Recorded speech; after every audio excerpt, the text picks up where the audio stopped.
Hey, how's it going, guys? This is your boy Haze, and today in 8.2 we're going to be doing a Mythic Plus guide, recreating the one from the other day that for some reason 4 minutes in just sounded like there was a rocket ship taking off in the background and you just couldn't understand anything going on. So in this video we're going to recreate it, and I'm even going to make it better than it was before. So let's jump into this.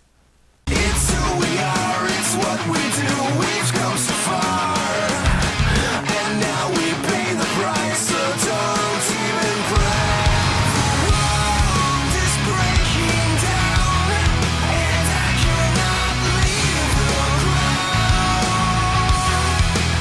Starting out, we're going to be talking about Talons. So today we're going to be kind of addressing two variations of Icecap builds for Mythic Plus DPS that should be fairly simple for you guys to clear, 10 plus easy with Mythic Plus scenarios. Now, we're going to be starting out with what I would consider kind of a newer player build when you're pushing up just kind of fresh keys for people that really aren't pushing 10 plus and cleaving down 3 or 4 large groups of mobs at the same time, because I found a flaw with kind of the advanced rotation of the advanced spec is it doesn't really function very well when either mobs are dying very fast or people are pulling very slow.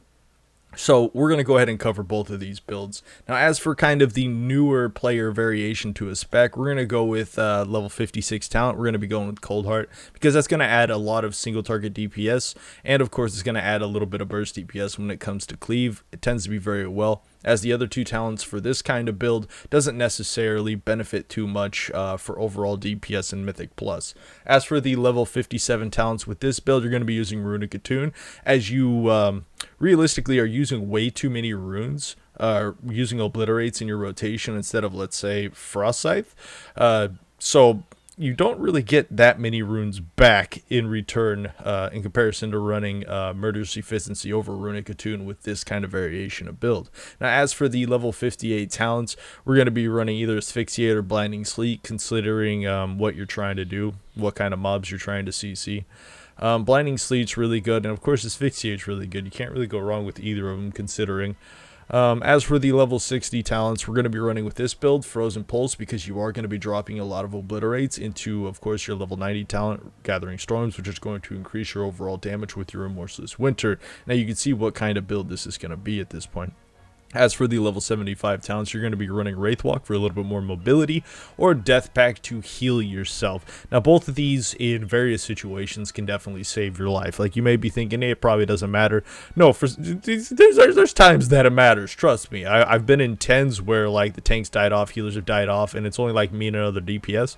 And I've got 4 stacks of Grievous, and everyone's like, we're not going to do this. And I throw up Death Pact on myself and manage to push through to the end and kill the boss, which is just crazy that actually happened. But the talents actually matter at some points. Now, as for the level 90 talent, we obviously said it was Gathering Storm, since we're going to be dumping a lot of obliterates into this rotation with this spec, because the obliterate crits obviously are going to be what kind of fuel the Icecap for the reduction. And of course, since we're talking about Azerite talents, it doesn't really matter which one of these specs you're playing. You're most likely going to be running Latent Chill, Frostwhelp's Indignation.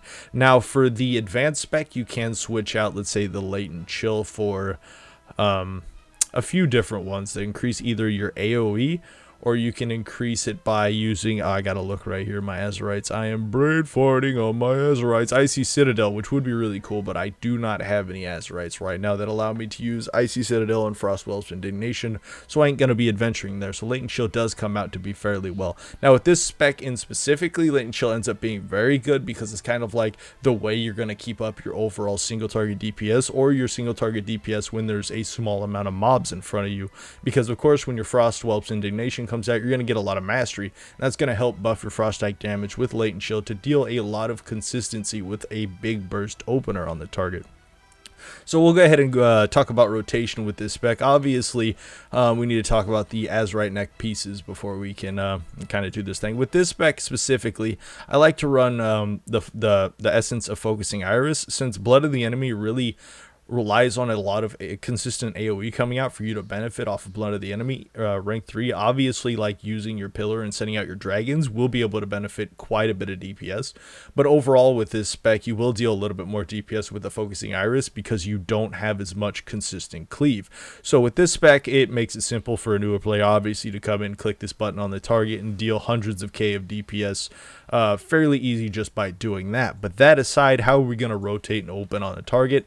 It's fairly simple with this spec and fairly easy. That's why I consider it kind of like the new Frost DK player spec that wants to do Mythic Plus and be a little bit serious about it, but still not great at using Frost Scythe and a couple other abilities that are going to be really key for doing DPS. But with this spec, obviously, you're going to throw up that Remorseless Winter just before going into combat. You're going to get that ticking, get that going. As soon as you touch those people, you're going to be smashing on that Pillar of Frost, and you want to make sure you cleave any targets in the vicinity with it, because A, it's going to do a ton of damage up front, and B, it's going to give you a mastery proc based on how many targets you hit, which is going to increase your Remorseless Winter Frost damage, Howling Blast, any kind of frost damage you have by quite a bit. Now, if you're doing it to 5 targets, you're going to get like maybe 20%. That's 20% extra frost damage on a target. So if you're hitting for 100k, you're going to be hitting for 120k. If you throw out Frostworm's Fury that usually hits for, let's say crits for 240k, you could be hitting, like almost 300k with that beast. So that's kind of like the nice scaling that comes in with this spec with the AoE cleave. Now we're going to go ahead and open up with our rotation here. We're going to throw up Remorseless Winter, run in on the target, cast out our pillar to cause our little whelps to come out, and at that point is when we're going to start dropping our bigger obliterates. Now you want to just kind of DPS on the target, use any Howling Blast procs you got coming up, and anytime you're rune starved, you want to drop your frost strikes. Now as soon as your pillar falls off is when you're going to be throwing up your chains to deal that little extra burst pressure on the target, and then just continue that normal rotation. Remorseless Winter, drop your big obliterates on the target. Anytime you are starved, use your frost strikes. Now as soon as pillar comes back up, you're going to be dropping that again on the target to increase your overall DPS, get that nice little buff to mastery, and then you're going to follow this overall rotation basically through the entire dungeon, whether or not it's single target or whether it's AoE. So let's go ahead and talk about some single target with this spec. It's literally the same variation. So we've gone in on the target. We're going to throw up our Remorseless Winter. We're going to come in on the target. We're going to throw up pillar as soon as we touch this guy. And then we're going to go ahead and start dropping obliterates. It's literally the same spec as we were talking about before. And as soon as you become rune starved, you're going to use frost strikes. As soon as you get a Howling Blast proc, you're going to be using that. And at some point in here, you're going to become very rune starved and very runic power starved. And that's the point that you're going to use empowered rune weapon. And I found with this spec, it's not necessarily important to use empowered during your burst, because the moment you get downtime, you could use it kind of like a gap closer to actually reach your next Pillar of Frost much faster, instead of trying to amplify your overall DPS burst, because the moment you're regenning runes, you're technically going to be losing DPS on your frost strikes, because again, having runes is going to cause them to hit quite a bit less than they usually hit for. And as soon as your pillar's about to fall off, you need to make sure you're using that icy chains, because it's really going to be what increases your overall DPS. Now, when should you use Focus Azurite Beam on a boss fight? I would suggest either using it directly on the opener before the fight, or use it when there's multiple things to cleave. Otherwise, just using it randomly throughout the fight isn't necessarily a very good DPS buff going on. Unless there's some kind of downtime or you have to get away from the target to where you're only able to hit them with range. That could also be a fairly good filler for single target. But I feel like we've covered this fairly good. As for stat priority, I mean, you could run the same thing you're running in the patch before with this build. High amounts of mastery over everything. Throw in some crit, 20 to 25%. And then try to stack a little bit of haste in there to generally have about 10 to 15%, which will help your single target DPS and your overall rotation in reaching faster Pillar of Frost. Next up, we're going to be covering the advanced Frost DK Mythic Plus spec, because y'all want to be big, y'all want to do big numbers. This is the way you're going to have to go. As for the level 56 talents, we're going to be using Innoxiable Assault. Yeah, Innoxiable Assault. I said that right. You heard that correctly, and there's a reason for it. Just wait, we'll talk about it. As for the level 57 talents, we're going to be using Murderous Efficiency. Boy, I probably just sound like a crackpot at this point to people who aren't aware of this spec at all. I mean, seriously. But the reason we're using Murderous Efficiency is because of the level 60 talent Frost Scythe. Same thing goes for Innoxiable Assault. As you can see, whenever you use Frost Scythe, Innoxiable Assault does proc, generating a little bit more DPS with this spec. So that's the reason we're going to be running running it. Now, the reason we're running Murderous Efficiency with this build is the fact that you can just spam Frost Scythe all day. Now, I said previously in the video, the reason why Murderous Efficiency wasn't good with Obliterate was because of the sheer speed of the amount of runes that you're using. And with the amount of downtime you're going to be having, Murderous Efficiency doesn't end up being good because you're only going to get probably very few rune procs using Obliteration or Obliterate. Now, as for Frost Scythe, that's not the case. You're basically never going to have downtime when it comes to using Frost Scythe and Mythic Plus. So Murderous Efficiency comes very handy because you're going to use a rune, you're going to be granted a rune, and you're going to be able to spam Frost Scythe even more, dealing even more AoE cleave damage, which this spec is very good at doing throughout the dungeon. As for the level 58 Talons, Blinding Sleep, Asphyxiate, same story as the other spec. Either or is going to be good for interrupting the target in Mythic Plus. As for the level 60 Talons, we're going to be using with this build Frost Scythe. Frost Scythe is going to be key for dealing a lot of AoE consistency throughout the fight, and realistically just doing an insane amount of cleave damage if you're pulling 2 to 3 targets. Like, there isn't that many classes I've came across that can deal this kind of consistency in Mythic Plus. Like the Frost DKs with this build, like it's almost like outlaw DPS when last season when everyone was stacking multiple outlaw rogues inside of dungeon, which is kind of crazy.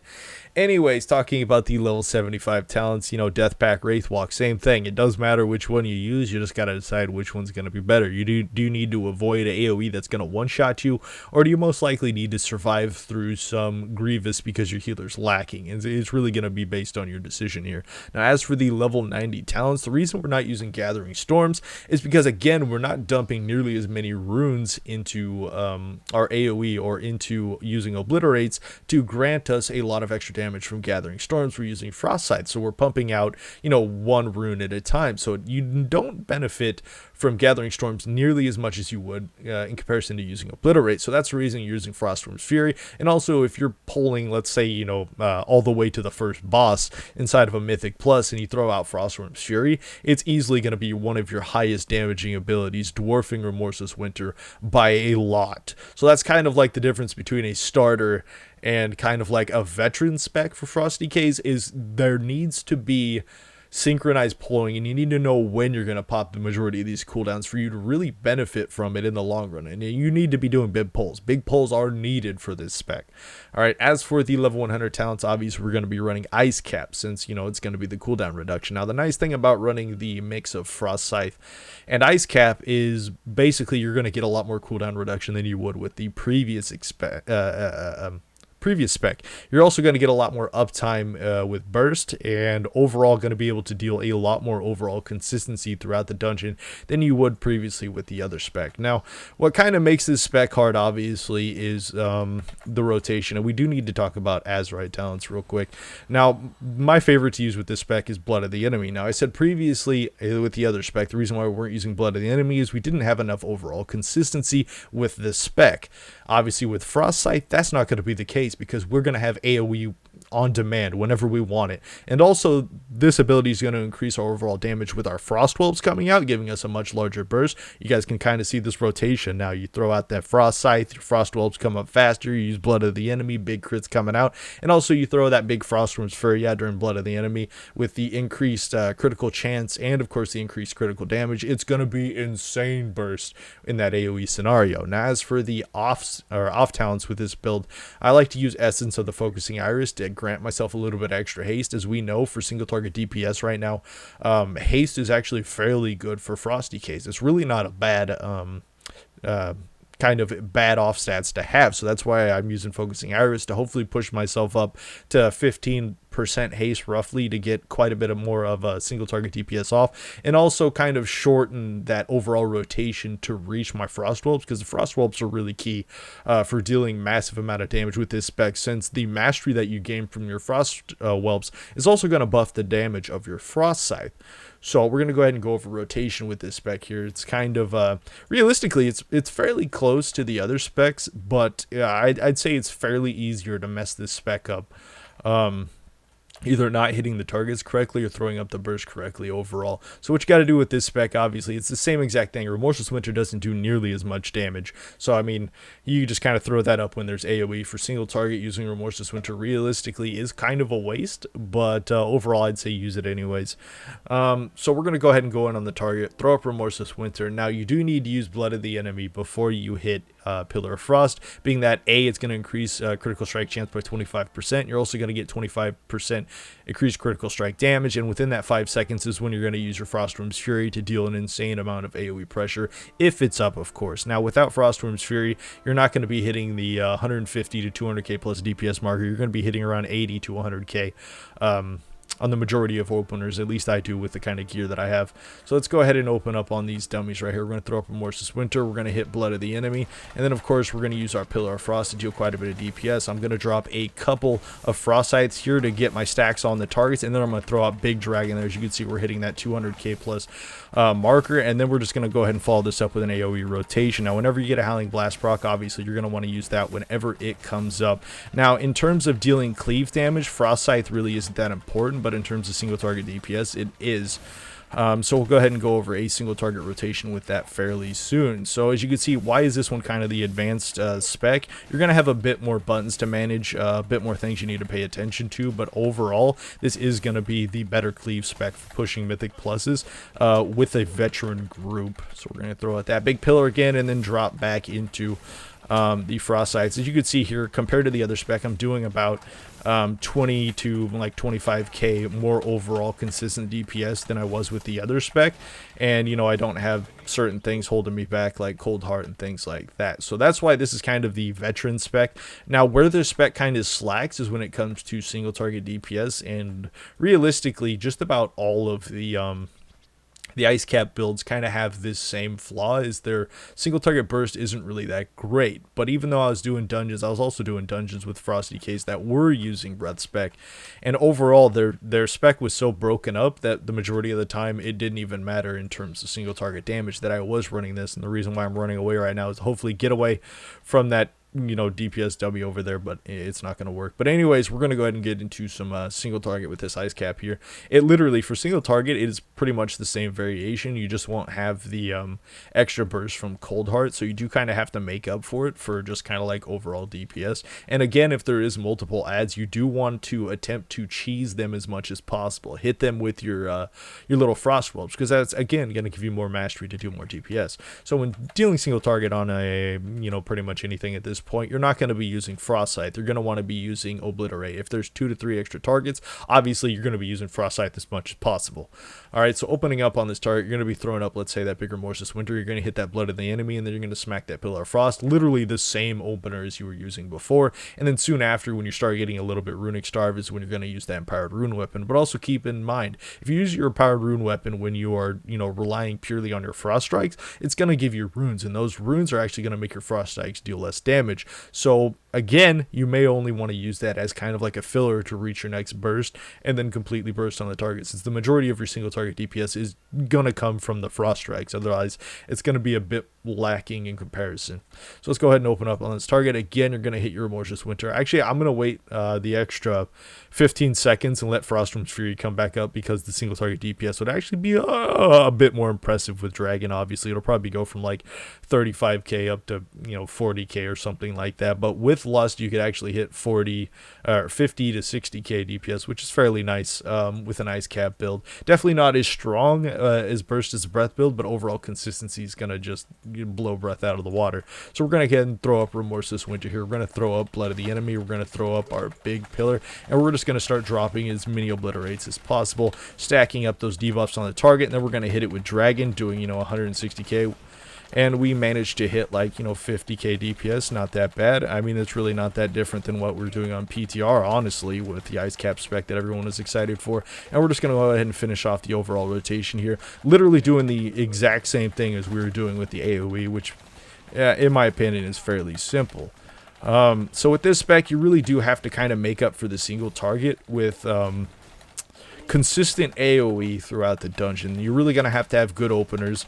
You're really going to have to know what your tanks are doing, like how they're going to pull, where they're going to pull the targets to, things along those lines to really deal that maximized AoE damage with this spec.